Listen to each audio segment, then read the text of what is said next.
Seigneur, on s'est réjoui à travers les cantiques. La Bible dit, quand vous vous réunissez pas pour devenir pire, mais pour devenir meilleur. Et c'est autour de sa parole, autour de son esprit, qu'on peut grandir, qu'on peut devenir meilleur, parce que Dieu est celui qui agit. Je vous remercie les frères et sœurs qui ont ouvert leur maison pour cette réunion, pour qu'on puisse être réunis autour de la parole de Dieu. Donc on va lire un premier texte. On va lire un texte qui va nous introduire dans la pensée du Seigneur. Dans l'évangile de Matthieu, au chapitre 26, à partir du verset 36. Donc je vous remets un peu le contexte. Jésus vient de terminer le repas avec ses disciples, le soir avant qu'il soit livré. Il a institué la Sainte Seine. Ensuite, il y a cette conversation où Jésus parle à Pierre de son reniement, que Pierre va le renier. Et juste après, donc au verset 36, il nous est dit ces paroles. Là, Jésus s'en alla avec eux, donc avec ses disciples, dans un lieu appelé Gethsémane. Et il dit à ses disciples, « Asseyez-vous ici, pendant que je m'éloignerai pour prier. » Il prit avec lui, et les deux fils de Zébédée, et il commença à éprouver de la tristesse et de l'angoisse. Et il leur dit alors, « Mon âme est triste jusqu'à la mort, veillez donc avec moi. » Le thème du message que Dieu m'a donné, c'est l'angoisse, sentiment humain. Vous savez, aujourd'hui, selon ce qu'on entend peut-être dire, ou selon la conception qu'on a, un chrétien, il peut pas être angoissé, un chrétien, il peut pas être triste, un chrétien, il faut qu'il soit toujours content. Mais j'aimerais vous dire que si Jésus a connu l'angoisse, c'est une réalité, c'est que malheureusement, c'est que on peut connaître l'angoisse, on peut connaître en réalité la tristesse. Ce que Jésus a ressenti à ce moment-là, dans le mot grec, parce qu'il y a plusieurs significations. Dans le grec, il y a 4 mots pour désigner l'angoisse. On va voir ensemble les 4 mots dans le grec, et ensuite on verra un petit peu dans l'hébreu. Et vous allez voir, c'est vraiment enrichissant. Et j'aimerais vous donner des clés pour pouvoir en réalité comprendre certaines choses et pour pouvoir des fois sortir de certaines situations. Le mot grec qui est employé là, quand Jésus dit qu'il a éprouvé de la tristesse, donc c'est ce que Jésus a ressenti, ça. Jésus a ressenti de la tristesse et de l'angoisse. Comment? Mais Jésus, c'est le Messie. Il peut pas ressentir de la tristesse et de l'angoisse, puisque la Bible nous dit, soyez toujours joyeux. La Bible nous dit, bannis la peur, bannis la crainte. Pourquoi Jésus a ressenti ça? J'aimerais vous dire que il y a ce qui est humain, et il y a des choses humaines auxquelles on ne peut pas échapper. Maintenant, ce qui va faire la différence, on le verra après, c'est comment on va apprendre à gérer nos sentiments. Parce qu'il y a nos sentiments, il y a ce que l'on ressent, mais il y a comment on les transforme et comment on les gère en réalité. Et ça, c'est quelque chose qui s'apprend avec Dieu. C'est quelque chose qui s'apprend à faire avec Dieu. Donc ce que Jésus a ressenti dans le mot grec, c'est le mot adomoneo, qui veut dire dépression et angoisse. Donc c'est bien plus que de l'angoisse. C'était limite une dépression. La mort qui venait, le fait que Jésus devait porter le péché sur ses épaules, mais Jésus était en pleine déprime. Vous imaginez, vous, celui qui a été loin, celui qui a été choisi, le Fils de Dieu, entre parenthèses, être déprimé? Passer par la dépression? L'angoisse était tellement forte, il y a même un passage, je dis plus loin, que sa sueur va devenir comme des grumeaux de sang. Et cette sueur-là qui devient comme des grumeaux de sang, c'est quelque chose qui est explicable selon la science. On appelle ça une hématidrose. Et en fait, c'est l'aorte du cœur qui éclate, et c'est le sang qui se mélange à la sueur, en fait. Et en fait, lorsqu'il nous arrive ça, quelques heures après, on décède. Donc on voit un peu pourquoi Jésus, sur la croix, on n'y a pas brisé les jambes, mais pourquoi il est décédé. Le fait qu'il soit crucifié, plus l'aorte du cœur qui s'était rompue, Jésus est mort de mort naturelle, en fait. Voilà, une petite parenthèse, comme ça, en passant. Mais vivre l'angoisse jusqu'à faire une dépression, et jusqu'à ce que notre cœur éclate. Je sais pas si vous imaginez le niveau de souffrance. Alors, Jésus va dire, et Dieu aussi, tel il est, tel nous sommes. Nous sommes à l'image. Jésus, c'est le premier, c'est le prototype. Et tous les chrétiens qui ont suivi ont été calqués sur le prototype, ont été faits sur le premier-né de la création, sur le Christ, sur le Messie. Si nous sommes à son image, donc nous aussi, nous pouvons ressentir l'angoisse. Si nous sommes à son image, nous aussi, on peut ressentir la peur. Et il faut arrêter de dire qu'un chrétien qui ressent la peur, c'est qu'il n'a pas confiance en Dieu. Qu'un chrétien qui a de l'angoisse, c'est parce qu'il n'a pas Dieu. Il faut arrêter de dire ça. Il faut arrêter d'être dans une conception qu'un chrétien ne peut pas ressentir la peur, qu'il ne peut pas ressentir l'angoisse. Un chrétien, c'est pas un robot. Un chrétien, c'est un homme. Comme Christ sur la terre, il était homme. Quand Jésus a combattu le péché, il l'a pas combattu en tant que Dieu, il l'a combattu en tant qu'homme. Parce que s'il aurait combattu le péché en tant que Dieu, il aurait triché. puisqu'il a fallu qu'il accomplisse en réalité comme un homme. La Bible le dit, hein, il dit qu'il parut comme un simple homme. C'est-à-dire quand Jésus, excusez-moi, quand Jésus avait faim, fallait qu'il mange. Et bien quand Jésus aussi s'est mis en colère, on le verra après. Alors, les enfants de Dieu peuvent être tristes, ils peuvent être angoissés. Et en grec, il y a 4 mots pour décrire donc l'angoisse. Il y a plusieurs angoisses qui peuvent venir de plusieurs raisons, il y a plusieurs facteurs en réalité qui peuvent intervenir pour notre angoisse, pour nos douleurs. Donc, l'une des causes de notre angoisse, hein, il y a un autre mot pour désigner l'angoisse. C'est le mot grec, ça se dit sténochoria. C'est l'angoisse et la détresse. C'est-à-dire là, c'est pas l'angoisse dépression, c'est l'angoisse et la détresse. Comme une situation qu'on n'arrive pas à résoudre. Des choses autour de nous qui nous étouffent. C'est une détresse. Hein? L'angoisse et la détresse. Donc, l'angoisse sténochoria, l'angoisse détresse, vous l'avez dans Romains 2:9, qui est dit « Tribulation et angoisse sur tout homme qui fait le mal », sur le juif premièrement, et sur le grec. Cette tourmente et cette angoisse, en fait, est une conséquence du mal que les hommes peuvent faire. Il y a des angoisses qui, parfois, sont la conséquence de nos mal. Disputez-vous avec quelqu'un, mais la situation dans laquelle vous allez vous mettre, ça vient, en réalité, c'est vous, quelque part, qui l'avez provoqué. C'est le mal que vous avez fait qui va venir provoquer chez vous de l'angoisse et de la détresse. Par rapport vous pouvez vous mettre à dos des gens, il y a des gens qui vous en mettent. Et là, on voit vraiment que c'est dans cette situation-là, puisqu'il dit tribulation et angoisse sur tout homme qui fait le mal. C'est-à-dire pourquoi? Parce que quand Dieu va venir châtier les hommes, la tribulation et l'angoisse, c'est ce qui va fondre sur eux en réalité. Et ça aura été que que la conséquence du mal qu'ils auront fait. Donc la tribulation et l'angoisse seront sur les hommes en réalité qui font le mal. Et parfois on dit Seigneur, pourquoi se passent des choses autant difficiles? Et on réalise pas que des fois on se permet certains péchés, on se permet certaines choses qui provoquent en réalité des conséquences et on est angoissé. Mais il y a des conséquences, des angoisses, qui parfois sont la conséquence du péché que l'on commet, sont la conséquence de nos mal. Et ça, faut bien l'assimiler, il faut bien le comprendre, que des fois on peut être angoissé par rapport au mal que l'on fait. Ça peut être on appelle ça le retour de la médaille. On fait du mal à quelqu'un et puis les gens appellent ça le karma. On a fait du mal à quelqu'un, on ne comprend pas pourquoi des choses nous retombent dessus, on est angoissé, on n'est pas bien. Oui, mais c'est parce que tu réalises pas que ce que tu fais, mais ça a toujours des conséquences, ça a un impact. Il y a des forces autour de nous. Il y a des forces angéliques et il y a des forces démoniaques. Et ce que l'on fait autour de nous agit sur les forces qu'il y a autour de nous. Quand on fait le bien, mais les forces qu'il y a autour de nous agissent en conséquence du bien que l'on fait. Et quand on fait le mal, mais les forces autour de nous agissent aussi selon le mal que l'on fait. Et tout ça, ça a des répercussions sur notre caractère, sur notre façon de penser, sur notre bien-être aussi. Il faut savoir que chaque chose a des conséquences. Hein? Adam, pareil, comme je vous le dis, a eu peur à cause du péché. Adam connaissait pas la peur. Adam était un homme créé à l'image de Dieu. Il connaissait pas la peur, il connaissait pas l'angoisse, il connaissait pas le doute, il connaissait pas ces choses-là, Adam. Le jour où il va pécher, il va se cacher du jardin et quand Dieu va l'appeler, Dieu va dire, mais pourquoi tu t'es caché? Parce que j'ai péché, je me suis caché, j'ai eu peur. La peur et l'angoisse qu'Adam ressentit a été une conséquence de son péché. Et ça, quand on arrive des fois à déterminer la cause, d'où vient la chose, on arrive à trouver la solution parfois pour s'en sortir. Et la solution pour se sortir de l'angoisse qui vient parfois du péché ou de quelque chose qu'on aurait pu commettre, c'est premièrement de se repentir.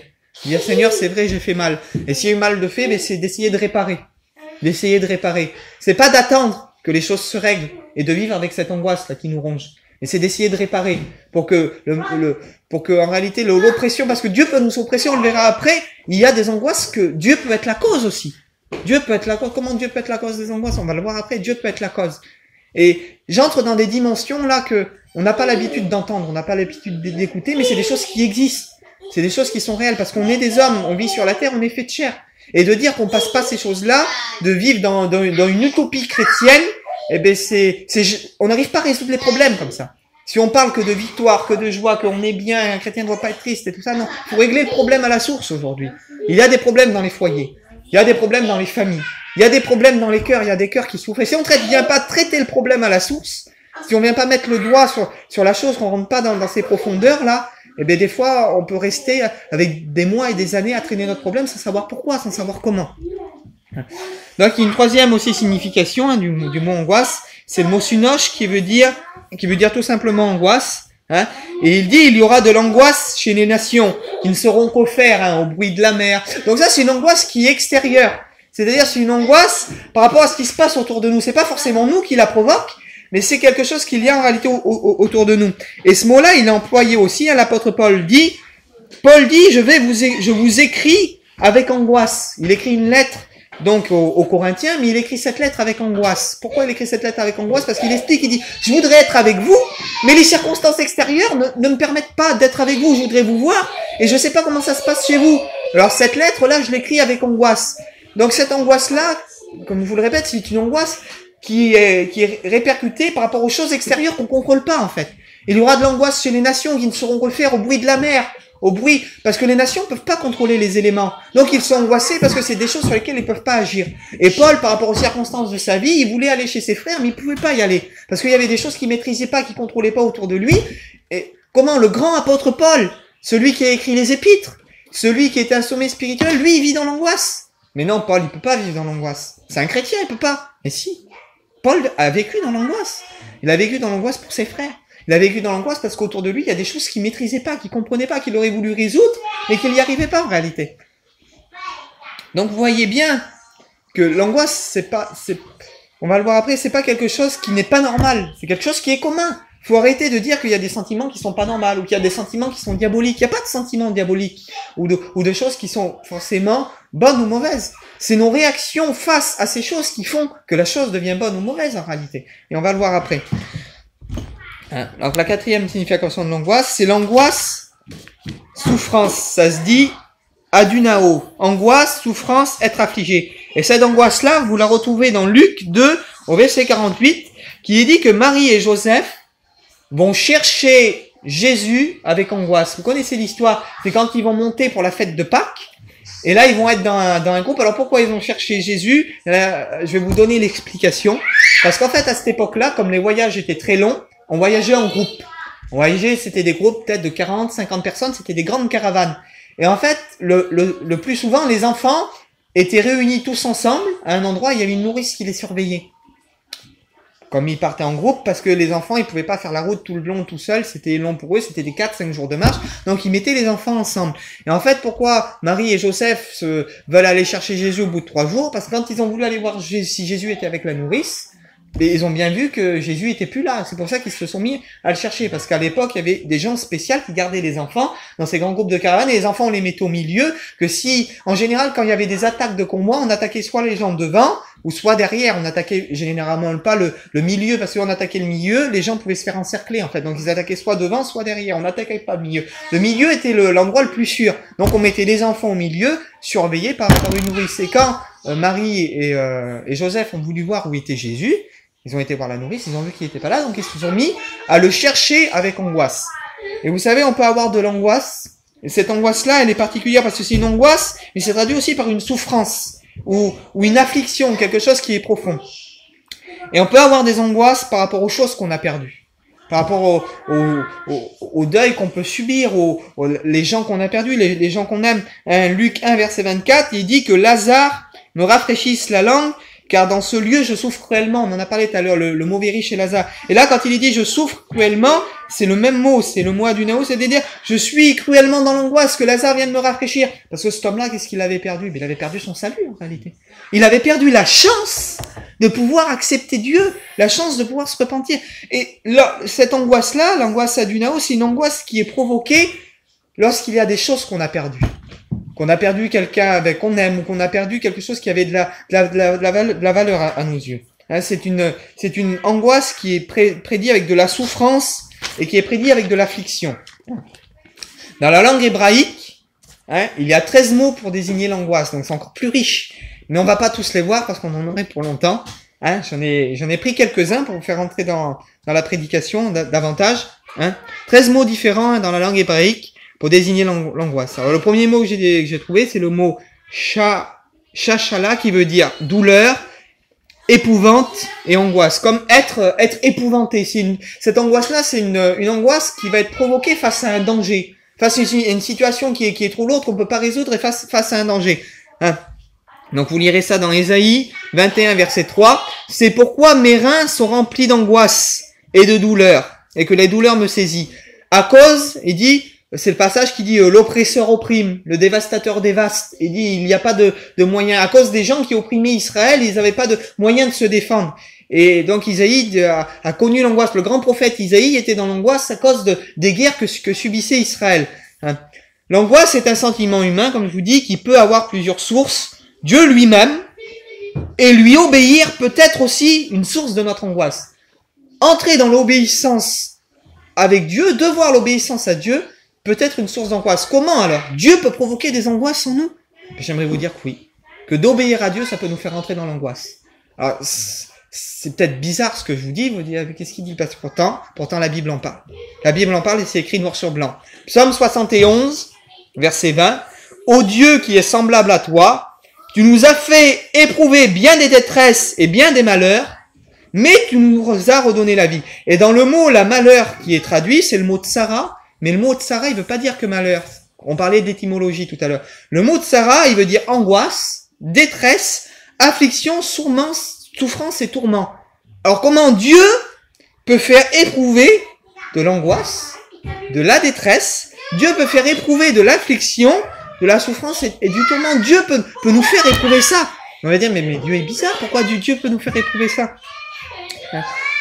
On va prendre des exemples ensemble et vous allez comprendre. La Bible nous parle d'un roi dans le livre d'Ésaïe, chapitre 38, au verset 16. Non, verset 10, je crois que c'est Ésaïe 38.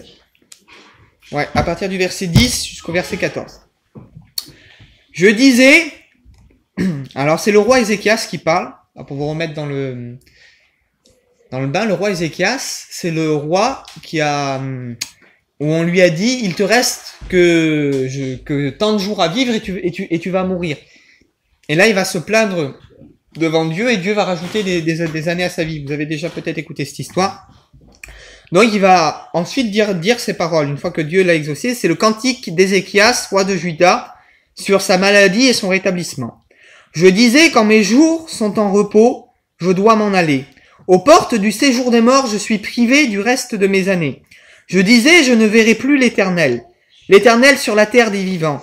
Je ne verrai plus aucun homme parmi les habitants du monde. Donc cet homme-là, c'est une plainte face à la nouvelle que Dieu lui avait donnée, face à la mort qu'il devait subir. Ma demeure est enlevée et transportée loin de moi comme une terre de berger. Je sens le fil de ma vie coupé par un tisserand qui me retranchera de sa trame. Du jour à la nuit, tu m'auras achevé. Je me suis contenu jusqu'au matin, comme un lion, il brisait tous mes os. Du jour à la nuit, tu m'auras achevé. Je poussais des cris comme une hirondelle et voltigeais, et je gémissais comme la colombe. Mes yeux s'élevaient, languissant vers le ciel. Éternel, je suis dans l'angoisse, alors secours-moi. Éternel, je suis dans l'angoisse. La cause de l'angoisse de cet homme-là, c'est parce que Dieu lui a dit, encore 15 jours, je crois que c'est 2 semaines qu'il lui dit, ou quelque chose comme ça, mais je sais que le délai est très court. Encore 1 semaine ou 10 jours et tu vas mourir. C'est Dieu, la sentence de Dieu qui va provoquer l'angoisse de cet homme-là. Donc oui, Dieu peut être une source d'angoisse. Ce que Dieu proclame des fois sur notre vie peut être une source d'angoisse, peut être une source de détresse, peut être en réalité une source de douleur. Et cet homme-là, il va répandre son âme devant Dieu, il va répandre sa plainte, et la Bible nous dit que ça va toucher le cœur de Dieu, et Dieu va rajouter des années à sa vie. La décision de Dieu cause de l'angoisse de cet homme. On va lire encore un autre exemple. Je vous montre quelques exemples pour vous montrer réellement que d'obéir à Dieu quand Dieu parle, ça peut nous mettre dans certaines situations et ça peut provoquer aussi de l'angoisse. Alors, on va lire 1 Samuel chapitre 30. Ça c'est très court. Le grand roi David.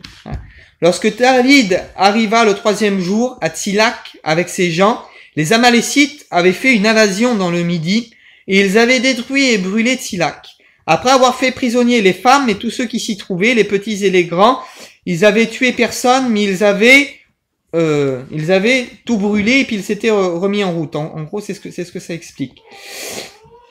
Voilà, David et ses gens hein, l'histoire dit qu'ils vont se mettre à pleurer jusqu'à ce qu'ils aient plus de force. La détresse va tomber sur eux face à ce qui s'était passé. Les deux femmes de David avaient été amenées, Achinoam à Jezréel et Abigail de Carmel, femme de Nabal. David fut dans une grande angoisse, car le peuple parlait de le lapider, parce que tous avaient de l'amertume dans l'âme.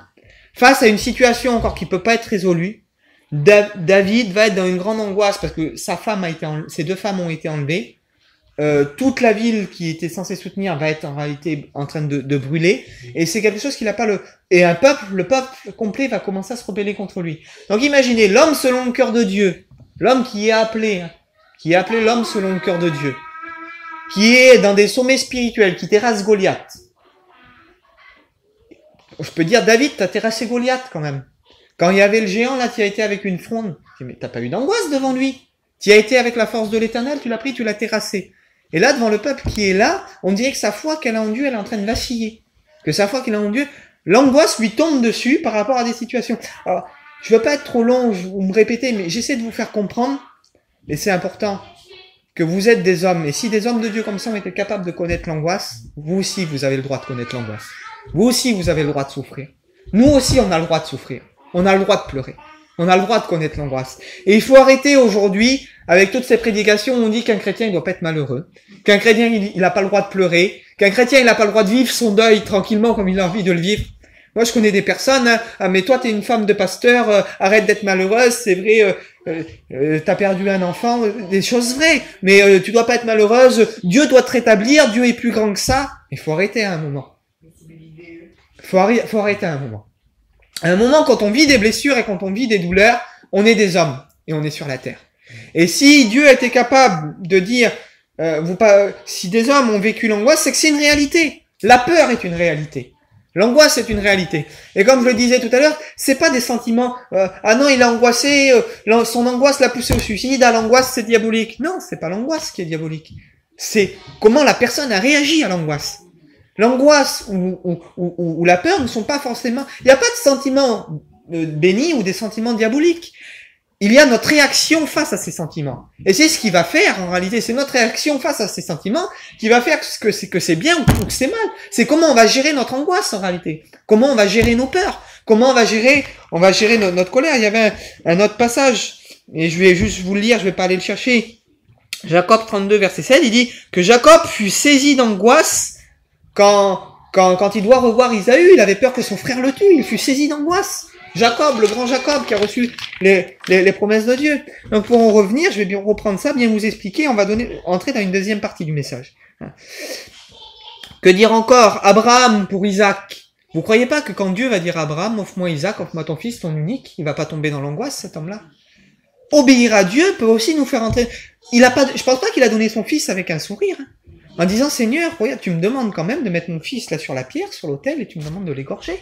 Est-ce que tu vas le ressusciter? Est-ce que tu vas le ramener à la vie? Combien d'interrogations? Combien de questions?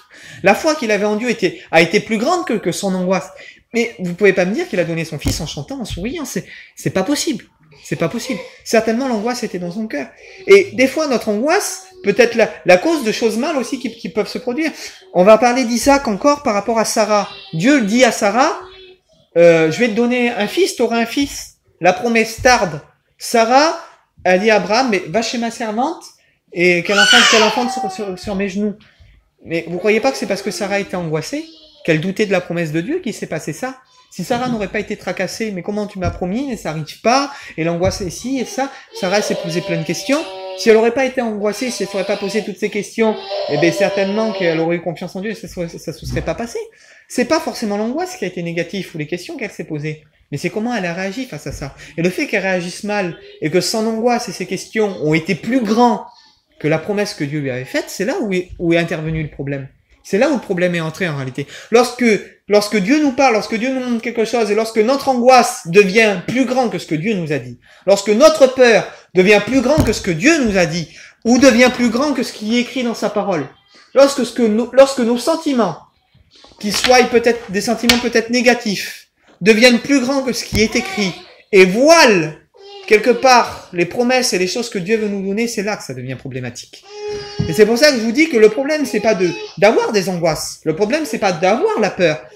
Mais c'est de ne pas laisser Dieu, en réalité, gérer nos angoisses. De ne pas laisser Dieu gérer notre peur. De ne pas laisser Dieu être plus grand que nos angoisses. De ne pas laisser Dieu être plus grand que nos peurs, en réalité. De ne pas laisser Dieu être plus grand que notre tristesse. Hein. Jésus, comme je vous l'ai dit, l'angoisse, c'est un sentiment, c'est pas un sentiment diabolique. Tout comme la peur, même la colère. Hein, Jésus, qu'est-ce qu'il a fait quand il est rentré dans le temple? Il s'est mis en colère. Alors Jésus, il a été diabolique parce qu'il s'est mis en colère? Non. Et la Bible dit, quand vous vous mettez en colère, ne péchez pas. La colère, c'est un sentiment humain. La peur est un sentiment humain. L'angoisse est un sentiment humain. Maintenant, quand tu es angoissé, comme je dis, Jésus s'est mis en colère. Quand il a été en colère, il a retourné les tables, mais il n'a pas péché. Maintenant, quand tu es dans l'angoisse, ça t'ouvre une porte. La colère ouvre une porte. La peur ouvre une porte. L'angoisse, s'il est vrai, elle ouvre une porte. Maintenant, dans ton angoisse, est-ce que tu vas pécher? Dans ta colère, est-ce que tu vas pécher? Dans ta peur, est-ce que ça va te pousser à pécher? Et Dieu veut que tu apprennes à gérer ces situations-là. Dieu veut que tu apprennes à gérer ton angoisse. Dieu veut que tu apprennes à gérer ta colère. Dieu veut que tu apprennes à gérer ta peur. Parce qu'aucun homme dans la Bible, et Jésus lui-même, aucun homme dans la Bible n'est pas passé par la colère, n'est pas passé par la peur et n'est pas passé par l'angoisse. Aucun homme dans la Bible. Donc pourquoi, si les hommes ont vécu la colère, ont vécu la peur, ont vécu l'angoisse, et si Jésus lui-même l'a vécu, ne crois pas que tu vas être exempt de vivre ces situations. Maintenant, Dieu te demande, te fait entrer dans cette réalité. Maintenant, ces choses, tu vas les vivre. Et tu peux les vivre, peut-être, tu peux vivre des choses que même tu n'aurais jamais eu envie de vivre. Mais maintenant, il faut que tu apprennes à les gérer avec moi. Il faut que tu apprennes à les gérer en te confiant dans ma présence, en te confiant dans ma parole, en te confiant dans les directions et dans les choses que moi je vais te donner, dans les solutions que moi je vais te donner. Hein? Il est, comme je vous l'ai dit tout à l'heure, il est vrai que la Bible dit, n'aie pas peur, ne doute pas. Hein? Parce que lorsqu'on a peur et qu'on doute, hein, ou qu'on a de l'angoisse, on se met nous-mêmes dans des situations difficiles. On se met nous-mêmes en porte-à-faux. Parce que lorsqu'on laisse ces sentiments nous envahir, eh ben, on ouvre des portes au fait qu'on pourrait pécher, au fait qu'on pourrait désobéir à Dieu. Pourquoi? Parce qu'on ouvre des brèches, en réalité. Et si on gère mal nos pics d'angoisse, nos pics de peur, nos pics de doute, eh ben, c'est là qu'on peut partir dans tous les sens. Et c'est pour ça que ce que Dieu veut nous éviter, c'est pour ça que Dieu dit ne crains pas. Parce que Dieu veut nous éviter que si on ait peur, eh bien qu'on fasse n'importe quoi. Pour ça qu'il dit soyez toujours joyeux. Parce que Dieu veut nous éviter, si on a de l'angoisse, qu'on fasse n'importe quoi. C'est pas un péché de tomber dans des sentiments qui sont difficiles. Mais on ouvre des brèches, on ouvre des portes qui peuvent nous conduire à pécher. Et ça, faut bien l'assimiler, et il faut bien le comprendre. Hein? Voilà. Comme je l'ai dit tout à l'heure, maintenant, c'est notre comportement face à ces situations qui va tout changer, qui va tout déterminer. Alors, Romains 8, Romains 8, verset 35. Qui nous séparera de l'amour de Christ? Serait-ce la tribulation? Serait-ce l'angoisse? La persécution? La faim? La nudité? Le péril ou l'épée? C'est-à-dire que là, il dit pas que tu ressentiras jamais d'angoisse. Maintenant, est-ce que ton angoisse, le péril, l'épée, ou ce que tu vas vivre, va te séparer de l'amour de Dieu? C'est-à-dire que c'est possible, ça peut arriver. Mais maintenant, comment tu vas la gérer? Et il le dit, qui nous séparera de l'amour de Christ? Serait-ce la tribulation? C'est une question. C'est-à-dire, ça peut. Il y en a, et puis la parabole de la semence nous le dit. Là, il y a une semence qui est passée parmi les épines, et le monde l'a étouffée. Il y a une semence qui est passée, et le monde, ça peut être les tribulations. Il y a de la semence qui est dans les graviers. Il dit, dès qu'il vient une tribulation à cause de la parole, la semence sèche. Donc, la tribulation peut nous séparer. Donc, comment tu vas vivre la tribulation? Il y a des choses extérieures. On est des hommes. Comment on va les vivre, en réalité? Donc, comment on va vivre la tribulation? Serait-ce la tribulation? C'est-à-dire, la tribulation peut nous faire nous séparer de l'amour de Dieu. Mais là, il dit, pour ceux qui sont ancrés, eh ben, il y a rien qui pourra les séparer. Deuxièmement, serait-ce l'angoisse? Donc les sentiments que tu peux vivre, les angoisses, les oppressions. Est-ce que cette angoisse-là a le pouvoir de te séparer de l'amour de Christ? Comment tu vas la gérer? Est-ce qu'elle a le pouvoir de te séparer de l'amour de Christ, de l'amour de Dieu? Après, il est dit la persécution, ou la faim, la nudité, le péril ou l'épée, selon ce qu'il est écrit. Donc là, faut se poser ces questions. Et dire, Seigneur, est-ce que mon angoisse a le pouvoir, des fois, les choses que je vis, de me séparer de toi? Qu'est-ce qui est plus grand? Si Dieu nous a fait des promesses, Dieu est plus grand, c'est lui qui doit agir et qui doit gérer. Psaume 35, verset 5. J'ai cherché l'Éternel, Et il m'a répondu. Et il m'a délivré de toutes mes détresses. Donc le mot détresse, là, peut aussi être traduit par angoisse. J'ai cherché l'Éternel, et il m'a répondu. C'est aussi simple que ça, là. Oui. Des fois, on s'agite. Des fois, on court à droite. Des fois, on court à gauche. Et on n'arrive pas à gérer nos émotions. On n'arrive pas à gérer nos sentiments. Mais c'est aussi simple que ça de dire, Seigneur, je t'ai cherché. Tu m'as répondu. Et tu vas me délivrer de toutes mes détresses. Tu vas me délivrer de toutes mes angoisses. Psaume 107, verset 6. Dans leur détresse, ils crièrent à l'Éternel. Et l'Éternel les délivra de leur angoisse. Dans leur détresse, quand il n'y a plus de solution, quand ça va plus, quand ça devient trop lourd, même si t'es angoissé, mais crie à Dieu. Seigneur, c'est trop lourd. Je suis en train de mourir. Je le dis à Dieu, parce que moi aussi, je le vis. Des moments, c'est tellement dur de te dire, Seigneur, je suis en train de mourir. Me laisse pas mourir, Seigneur. C'est trop dur pour moi. J'y arrive plus. Proverbe 12, verset 25.